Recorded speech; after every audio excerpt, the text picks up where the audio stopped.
उत्तर प्रदेश के एक छोटे से गांव रामपुर में ठाकुर परिवार रहता था। ये परिवार गांव का सबसे प्रतिष्ठित परिवार माना जाता था। घर के मुखिया थे हरिप्रसाद, जो अपने दो बेटों के साथ रहते थे, बड़ा बेटा वीरेंद्र और छोटा बेटा रघु। दोनों भाइयों में बहुत प्यार था। वीरेंद्र की पत्नी का नाम था सरोज, जो घर की बड़ी बहू थी, और रघु की पत्नी थी मीरा, जो छोटी बहू थी। शादी के शुरुआती दिनों में सरोज और मीरा के रिश्ते सामान्य थे। दोनों साथ में घर के काम करती, हंसती बोलती और त्योहारों में खूब तैयार होती। पर जैसे जैसे समय बीता, सरोज को यह महसूस होने लगा कि मीरा धीरे धीरे घर में अपनी जगह बना रही है, और घर के सब लोग मीरा की हर काम में तारीफ करने लगे हैं। सरोज का स्वभाव सख्त था। वह घर की बड़ी बहू होने के नाते वो सभी पर अपनी राय थोपने की कोशिश करती थी। दूसरी ओर मीरा शांत, सुशील और सरल स्वभाव की थी। वह हमेशा अपने से बड़ों की आज्ञा मानती और सबका सम्मान करती थी। हालांकि सरोज को ये पसंद नहीं था कि घर में कोई उससे ज्यादा प्यार और सम्मान पाए। मीरा का स्वभाव ऐसा था कि घर के सभी लोग उससे प्रेम करने लगे। सास ससुर भी उसे अपनी बेटी जैसा मानने लगे। मीरा घर के सभी लोगों का पूरा ध्यान रखती थी। गांव में भी उसकी सादगी की चर्चा होने लगी। घर में जो भी आता, उसकी सास उससे अपनी छोटी बहू की बहुत तारीफ करती। ये बात सरोज को अखरने लगी। क्योंकि ऐसा लगभग हर रोज होने लगा था, सरोज को अब लगने लगा था कि मीरा उसके अधिकार को छीन रही है। जिस प्यार पर, जिस इज्जत पर बड़ी बहू होने के नाते उसका ज्यादा हक था, जो उसके बदले मीरा को मिल रही थी। जबकि मीरा की शादी से पहले मैंने कितने साल घर वालों का ध्यान रखा है, लेकिन लगता है मीरा के आ जाने के बाद सब लोग वो वक्त भूल चुके हैं। इसी बात को लेकर धीरे धीरे सरोज और मीरा के बीच छोटी छोटी बातों पर बहस होने लगी। यदि मीरा कोई अच्छा पकवान बना देती, तो सरोज को लगता कि उसने जानबूझकर उसकी जगह बनाने के लिए ऐसा किया। यदि सास मीरा को कोई नई साड़ी दे देती, तो सरोज को लगता कि यह उसके अधिकार का हनन है। मीरा पर सरोज कभी भी भड़क जाती और कहती, अब तू मुझे सिखाएगी कि घर कैसे संभालना है। मीरा ये सुनकर ज्यादातर तो चुप रह जाती, क्योंकि उसे लगता सरोज इस घर की बड़ी बहू है, और वो भी उसकी सास की तरह ही सम्मान की बराबर हकदार है। सरोज के इस तरह के स्वभाव से घर में सभी को इस बात का अंदाजा हो गया कि दोनों के बीच तनाव बढ़ता जा रहा है। सरोज के पति ने भी कई बार कोशिश की कि घर का माहौल ठीक हो जाए और सब लोगों में पहले जैसा प्यार हो, लेकिन सरोज के दिल में मीरा के लिए नफरत इतनी भर चुकी थी कि उस पर किसी की भी बातों का कोई असर नहीं होता था। सरोज की वजह से घर में सबका एक साथ बैठना भी बंद हो गया था। इस बात से उनकी सास दुखी रहने लगी थी। हालांकि इस वक्त भी मीरा ने अपनी सास का अच्छे से ख्याल रखा। इसी तरह समय बीतता गया और सरोज और मीरा के बीच दूरियां बढ़ती रहीं। फिर एक दिन अचानक ठाकुर हरिप्रसाद की तबीयत बिगड़ गई। घर में सब घबरा गए। डॉक्टर को बुलाया गया, लेकिन तब तक स्थिति गंभीर हो चुकी थी। हरिप्रसाद जी की मृत्यु के बाद घर में एक बड़ा बदलाव आया। अब घर की सारी जिम्मेदारी दोनों बहुओं पर थी। वीरेंद्र और रघु दोनों अपने अपने काम में व्यस्त रहते थे, इसलिए घर के सभी निर्णय लेने की जिम्मेदारी सरोज और मीरा की थी। लेकिन अब तक दोनों के बीच का मनमुटाव इतना बढ़ चुका था कि घर में हर छोटी बात पर झगड़ा होने लगा। सरोज हर बात में मीरा पर दोष डालती और मीरा सब कुछ सहन करती रहती, और ये सब देखकर भी उनकी सास कुछ बोल ना पाती थी। एक दिन की बात है, सरोज के बेटे रोहित को बहुत तेज बुखार हो गया और सरोज अपने बेटे की देखभाल कर रही थी। सरोज बहुत घबरा गई थी, क्योंकि सरोज के पति अपनी माँ और भाई के साथ दूसरे शहर किसी शादी में गए थे और घर में सिर्फ सरोज, मीरा और दोनों बच्चे थे। सरोज को लग रहा था कि कैसे अकेले वो अपने बच्चे को संभालेगी। अभी सरोज ये सब सोच ही रही थी कि तभी मीरा वहां आई और बोली, भाभी कैसी तबीयत है अब रोहन की? अभी भी बहुत बुखार है मीरा, घर पर भी कोई नहीं है, समझ नहीं आ रहा कि क्या करूं। सरोज चिंता करते हुए बोली। भाभी आप फिक्र ना करें, मैं अभी डॉक्टर को बुला के लाती हूँ। रोहन जल्दी ही ठीक हो जाएगा और पायल की भी आप फिक्र ना करें, मैंने उसे खाना खिला दिया है और वो मेरे कमरे में ही पड़ रही है। आज वो मेरे पास ही सो जाएगी, आप सिर्फ रोहन का ध्यान रखें। कहकर मीरा डॉक्टर को बुलाने चली गई। सरोज को पहली बार एहसास हुआ कि मीरा उसके परिवार की भी परवाह करती है, क्योंकि पिछले 2 दिन से मीरा को भी बुखार है, पर फिर भी मीरा ने अपनी तबीयत की परवाह ना करते हुए न सिर्फ पूरे घर को संभाला बल्कि उसकी बेटी पायल को भी संभाला, क्योंकि उसे पता था कि मेरे बेटे रोहित को बुखार है और मैं रोहित की देखभाल कर सकूं, इसलिए पूरे घर का काम वो बुखार में भी अकेली करती रही थी। धीरे धीरे मीरा और सरोज के रिश्ते में बदलाव आने लगा। जहां पहले वे एक दूसरे से बात तक नहीं करती थी, अब एक दूसरे का ध्यान रखने लगी। सरोज अब मीरा को अपनी छोटी बहन की तरह समझने लगी थी। दोनों हर काम अब एक दूसरे की सलाह लेकर ही करने लगे थे। समय बीतता गया और अब दोनों एक दूसरे के साथ हंसी खुशी रहने लगी। त्योहारों में एक दूसरे की मदद करती, मिलकर घर संभालती। दोनों के बदले व्यवहार से अब घर में भी शांति का माहौल रहने लगा था। सब एक साथ फिर से इकट्ठे बैठने लगे थे। गांव में भी अब दोनों के आपसी प्रेम की चर्चा होने लगी। लोग कहते, देखो देवरानी जेठानी का रिश्ता कितना अनोखा है। मीरा और सरोज ने ये सीख लिया था कि रिश्तों में प्रेम और सम्मान होना जरूरी है। जरूरी नहीं कि सिर्फ छोटा ही बड़ों को सम्मान दे, बड़ों को भी छोटों को सम्मान देना चाहिए, क्योंकि कभी कभी अहंकार और जलन रिश्तों को कमजोर कर देते हैं, लेकिन अगर दिल में सच्चाई हो तो रिश्ते फिर से जुड़ सकते हैं। देवरानी जेठानी का रिश्ता अक्सर समाज में एक प्रतिस्पर्धा के रूप में देखा जाता है, लेकिन ये कहानी बताती है कि यदि हम एक दूसरे की भावनाओं को समझें और सम्मान दें तो ये रिश्ता बहनों जैसा मधुर भी बन सकता है। रिश्तों को मजबूत बनाने के लिए जरूरी है कि हम अपने अहंकार को त्यागें और प्रेम से किसी भी रिश्ते को अपनाएं, क्योंकि रिश्ते सिर्फ खून से नहीं, दिल से भी बनाए जाते हैं। दोस्तों, कहानी अच्छी लगी हो तो इसे लाइक करें, शेयर करें और चैनल को सब्सक्राइब जरूर करें। धन्यवाद। आइए सुनते हैं अगली कहानी। एक खूबसूरत शहर के एक घर में रहते थे आदित्य और सुमन, जो शादी के 10 साल पूरे कर चुके थे। आदित्य एक कॉलेज में प्रोफेसर थे और सुमन एक गृहिणी। दोनों का रिश्ता दुनिया की नज़र में आदर्श था, मगर अंदर ही अंदर कई अनकही बातें और उलझनें छिपी थीं।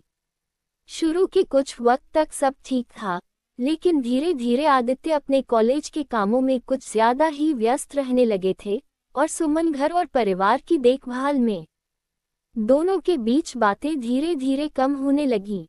सुमन को शिकायत थी कि आदित्य अब पहले जैसे नहीं रहे, क्योंकि कॉलेज से आने के बाद भी आदित्य अपने में ही बिजी रहते थे। अगर सुमन कुछ कहती तो आदित्य को लगता कि सुमन बेवजह छोटी छोटी बातों पर झगड़ती रहती हैं। समय बीतता गया और उनके रिश्ते में ठंडक बढ़ने लगी।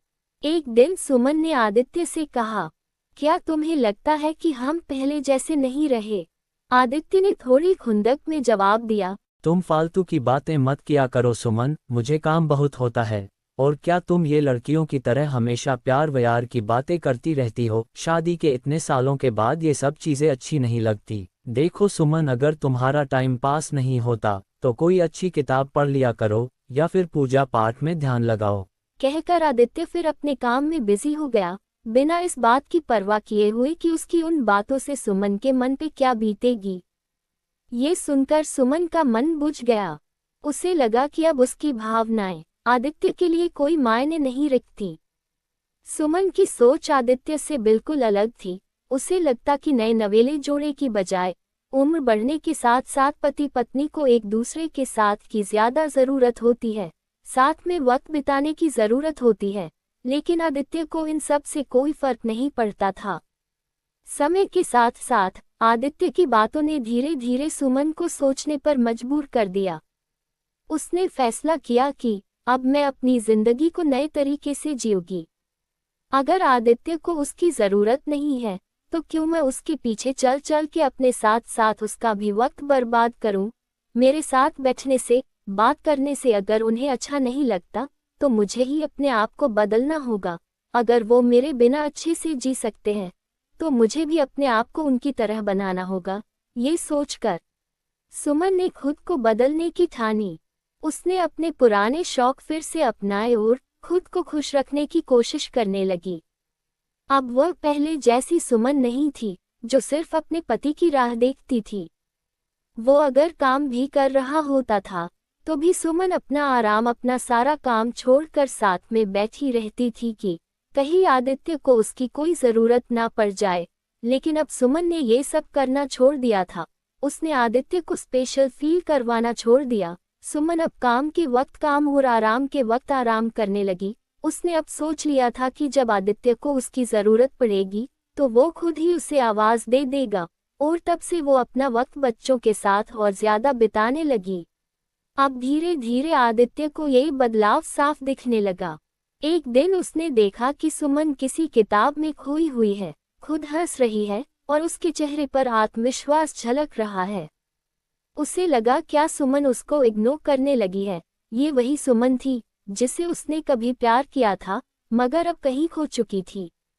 अब सुमन मन से उसका ख्याल नहीं रखती है। अगर वो कुछ खाने की फरमाइश करता है, तो बिना ना नूकुर के उसे बना देती है। पहले कुछ खाने को बोलता था, तब वो कहती थी, आदित्य आपने जो सब्जी बोली थी वही मैंने बनाई है, पहले वो तो खाओ ना, नहीं तो खाना वेस्ट हो जाएगा। लेकिन अब ऐसा कुछ नहीं होता। उसने सोचा आज वक्त निकाल कर सुमन से बात करता हूँ कि आखिर कहा क्या प्रॉब्लम हुई है हमारे बीच।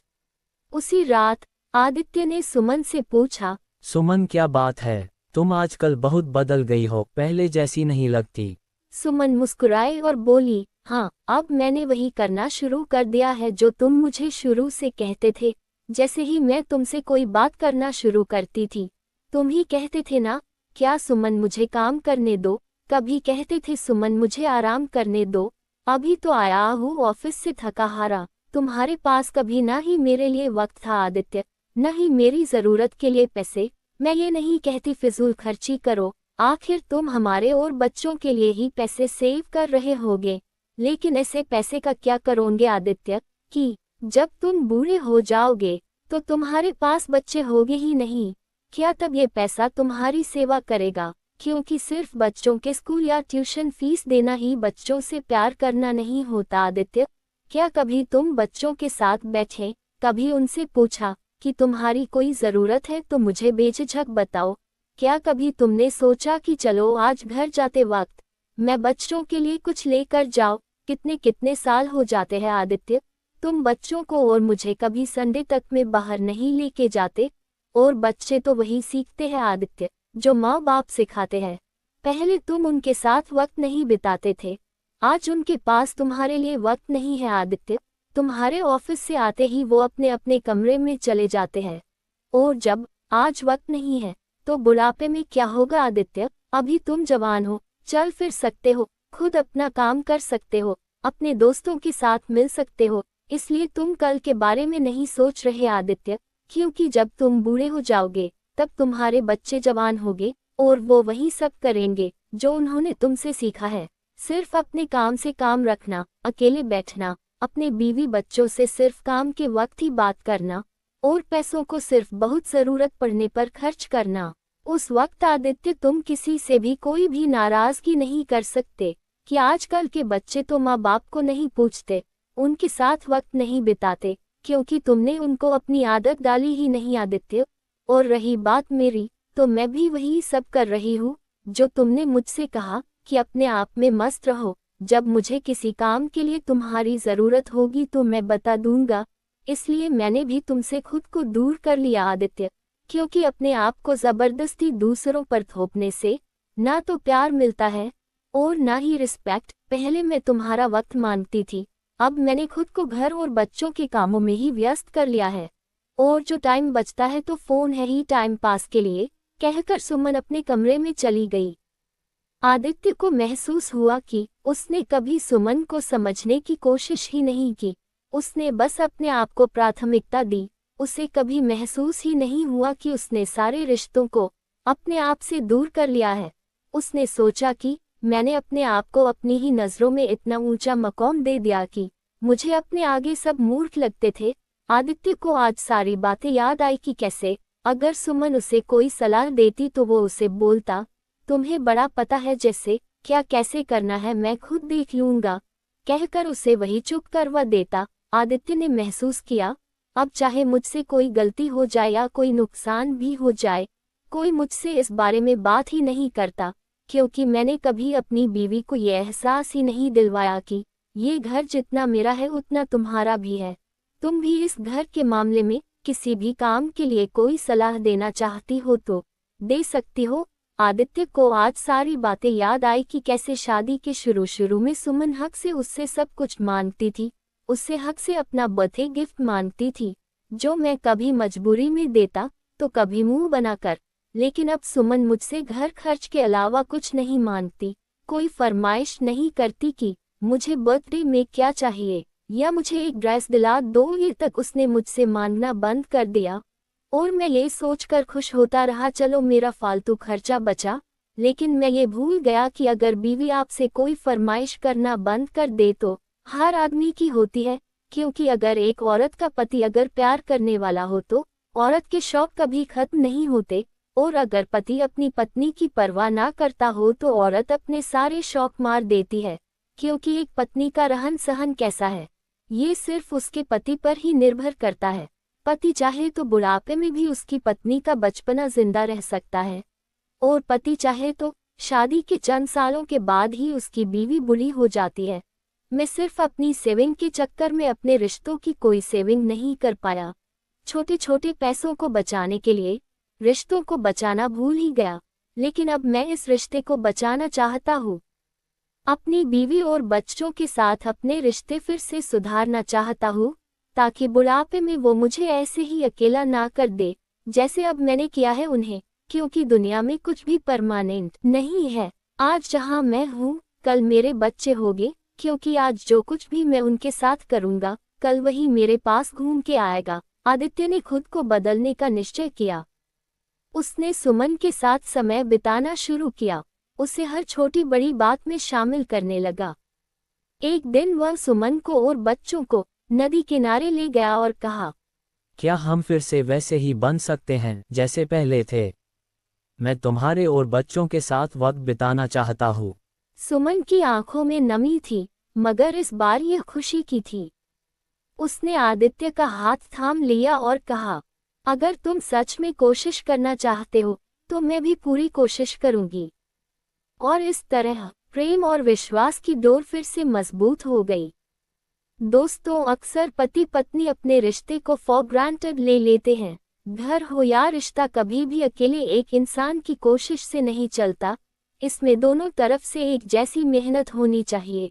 क्योंकि अगर शादी की है तो शादी सिर्फ खाना खाना और काम करना सिर्फ इससे नहीं चलती, इसमें प्रेम, विश्वास, सम्मान और सबसे जरूरी परिवार के साथ वक्त बिताना है।